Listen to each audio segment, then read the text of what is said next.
What's going on, guys? So we've seen a lot of moves happen in free agency so far, and very exciting stuff. We doubled down at tight end. We went and got ourselves a pretty interesting edge prospect. Um, we we go and we grab ourselves a new starting guard in Lakin Tomlinson. We invest in the cornerback position with DJ Reed, who seems like he's going to be such a really good pick. Put the size aside. This is our version of basically Jason Verrett for our team, and the leadership and the work ethic that I think he's going to put in is going to reflect on the team and in the younger group that we have. Even Bryce Hall, keep in mind, he's only going into his third year, so something I want to run through was my third version of a mock draft because I think we had a real prime opportunity here to address some instant impact needs as well as potentially draft for the future in terms of either legitimately stashing players on the roster, still see snaps and some playing times and stuff like that, but they won't have to be instant contributors. And we can see them blossom in year 2, year 3, depending on what kind of contract situations happen or whatever may occur in the position. And then, of course, some of those actual round 1 contributors or, whatever round it may be. But essentially, we have the luxury of having luxury picks, which is amazing. So we'll go ahead and dive into things. I did consider trades here as well. So we had Evan Neal come off the board at number 1 to the Jags. Kayvon Thibodeau went to the Lions, and then we see Ahmad Sauce Gardner go to the Texans. We did get a call from the New Orleans Saints. They wanted to offer us a pretty good package of picks. So we did accept the trade. We're getting their 18th round pick. We're also picking up a selection in the second from them. A selection in the 3rd and the 4th, I believe, and then we even got their 2023 second round pick. It might not have been a 3rd, it might just have been the 4th, but either way, I was happy with that selection, and it looks like they wanted to trade up to get Ika Mekwanu and make sure they can secure their tackle position with what should be the departure of Teron Armstead over there, so they got to try to keep up. Keep the quarterbacks upright, and that'll definitely be the perfect way to do it. Charles Cross comes off the board after that to the Giants, so they do try to invest in the line position for themselves. Jordan Davis goes to the Panthers. Garrett Wilson, they always have the wide receiver. They always have the Giants picking up a wide receiver in the mocks that I've done, which is really weird. Somehow Aiden Hutchinson falls all the way to the Falcons. I can't see that legitimately happening. But it does here. And then the Seahawks, of course, go quarterback, and they actually end up picking up Malik Willis. At number 10, I didn't want to move, and so the Saints trade that we made ends up being the only one we actually do here. But at number 10, taking a look at the needs that I feel like were necessary on the team, and from start to finish, I pretty much had edge, wide receiver, free safety, and then everything after that was kind of just a toss-up, and it was more so about the production. So linebacker, running back, and then center as the most reasonable next position on the line to try to upgrade. So here, we still had our pick of Trayvon Walker, George Karlaftis, Jermaine Johnson. I'm still personally the biggest fan of George Karlaftis. So that was our selection at number 10. When we're talking about durability, we're talking about production, we're talking about a young player to the game. He only started playing in high school. He still had to transition from Greece.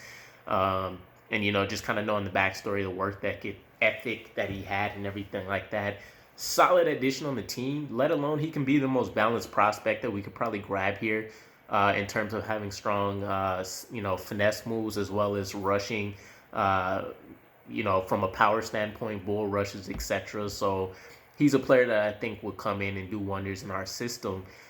Speaking of Trayvon Walker, he goes right after to the Commanders. Right after us, we see Trevor Penning go much higher than I would expect to the Vikings. Kyle Hamilton, he was a consideration for me at pick number 10 since he was still on the board. But our defense is going to fall apart if we don't have all the pieces we need up front for Robert Saleh. So when you take a look at what he had with the 49ers, and even in division, if you take a look at what the Buffalo Bills have, everybody that's on their line right now has been a previous round 1 talent or round 2 talent. So ideally, that's kind of what I think he would build around unless we find, a hidden gem like a Raiders Max Crosby in the fourth or something like that. Jameson Williams comes off the board to the Bears. We see Derek Stingley go to the Eagles along with Matt Corral, so interesting situation there. I do know we discussed the trade before with the Eagles and the Steelers at one point about swapping for a quarterback, and it looks like the Eagles kind of want to hedge their bet with Jalen Hurts. Zion Johnson goes a lot higher than expected too, to the Chargers. And then back on the clock for us at 18, I did consider linebacker here. I considered maybe even doubling down at edge. We still could have went with a cornerback like Andrew Booth Jr., addressed the wide receiver position though. But one player that, I've talked about a lot was Tyler Linderbaum.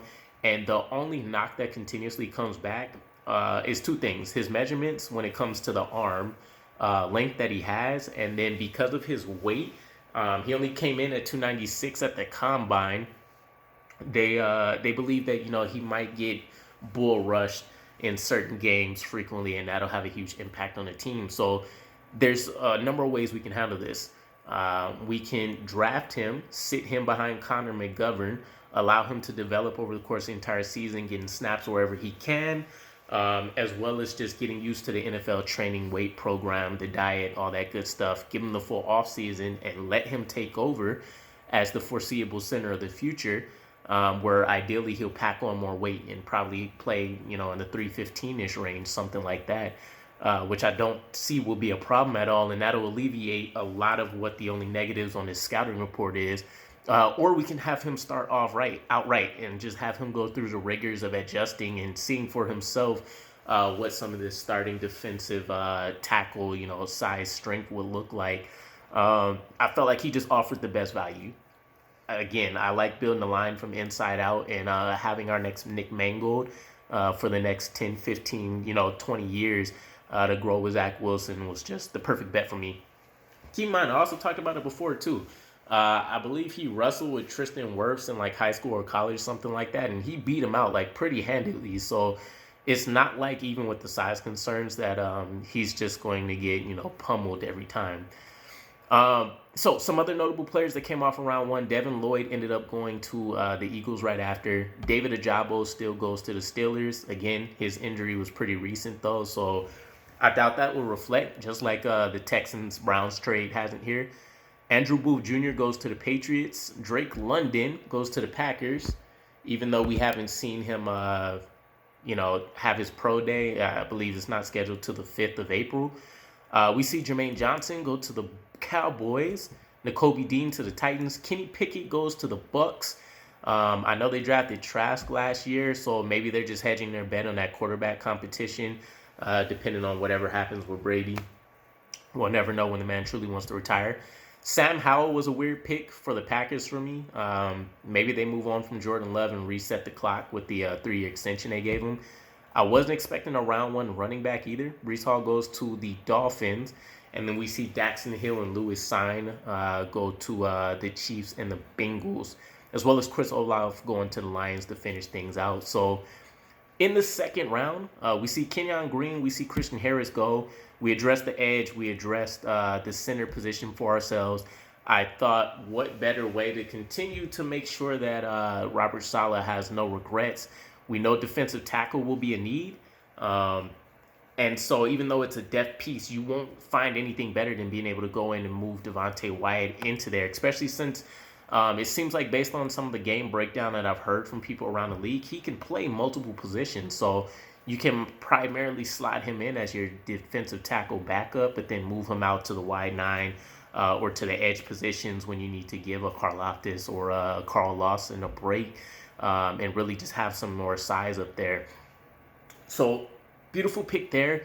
The next thing that came to mind was that we needed to make sure we're addressing the wide receiver position, giving us some legitimate talent that should either be like a number one wide receiver within the next 2 years, or they can give us maybe something close to that within year one. Keep in mind, we have Corey Davis, Elijah Moore.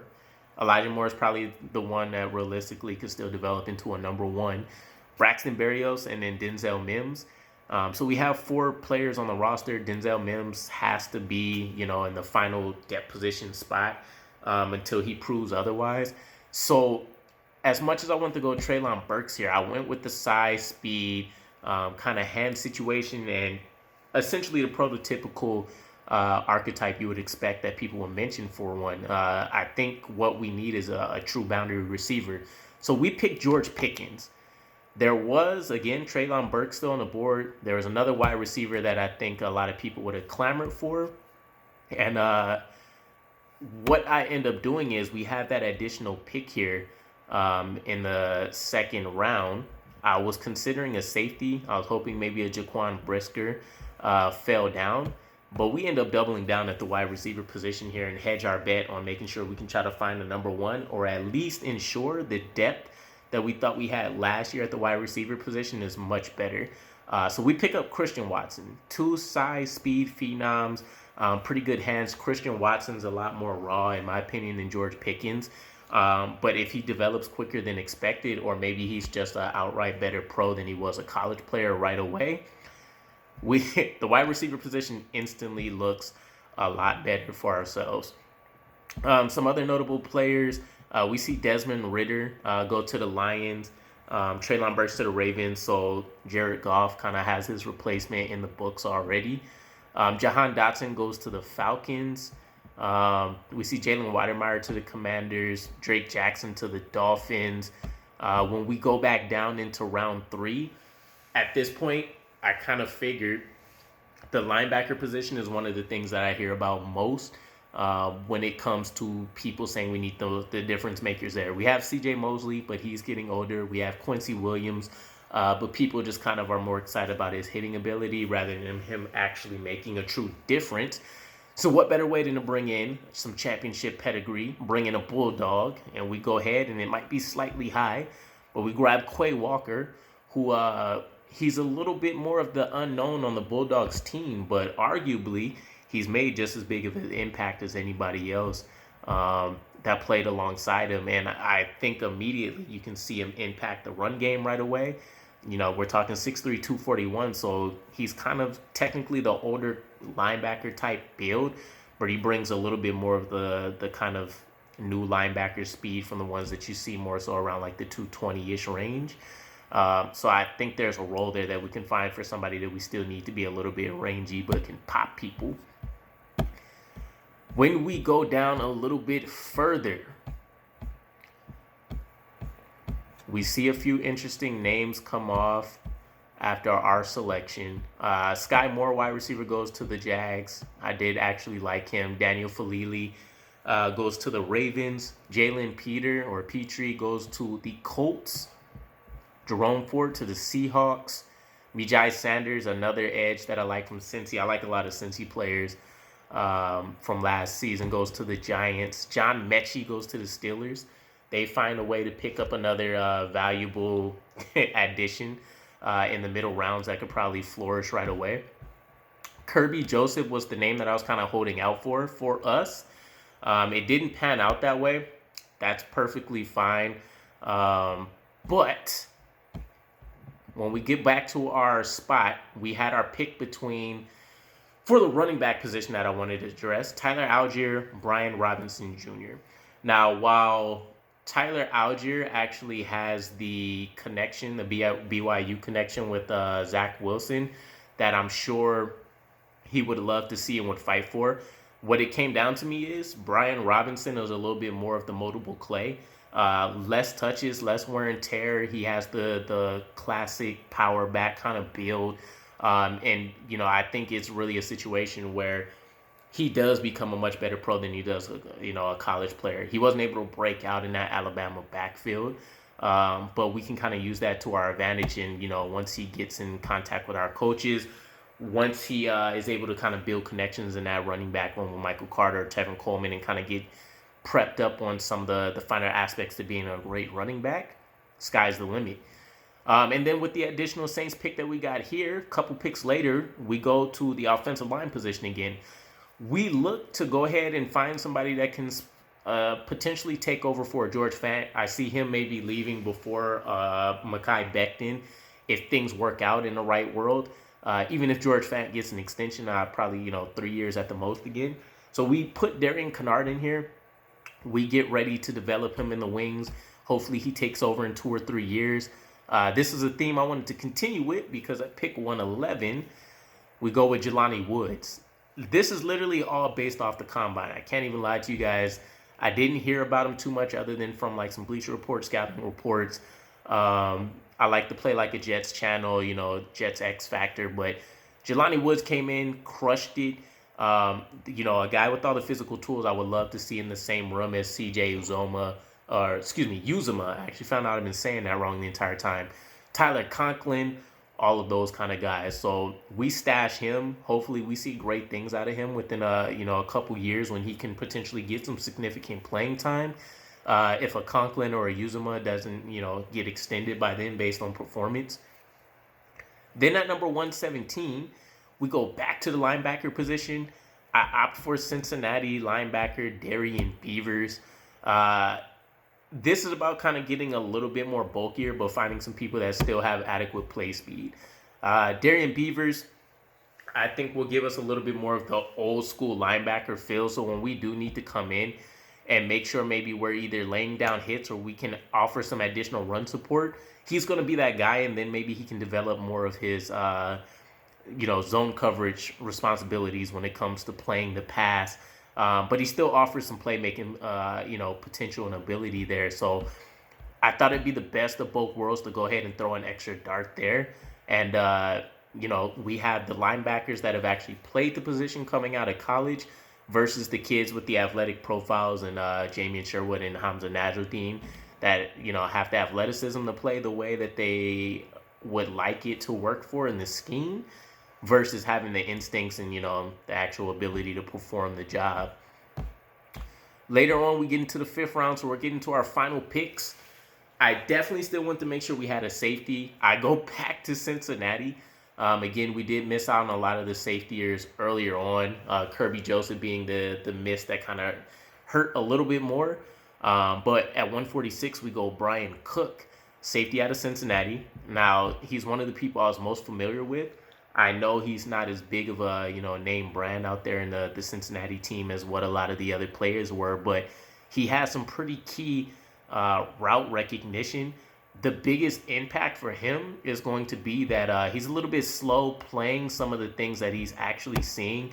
So it's either a matter of him not trusting what he's actually been prepped for and ready for, or he actually is just kind of lagging behind in that reactional ability. But he has the speed to be able to kind of do some of the sideline to sideline things. He can come downhill and thump people.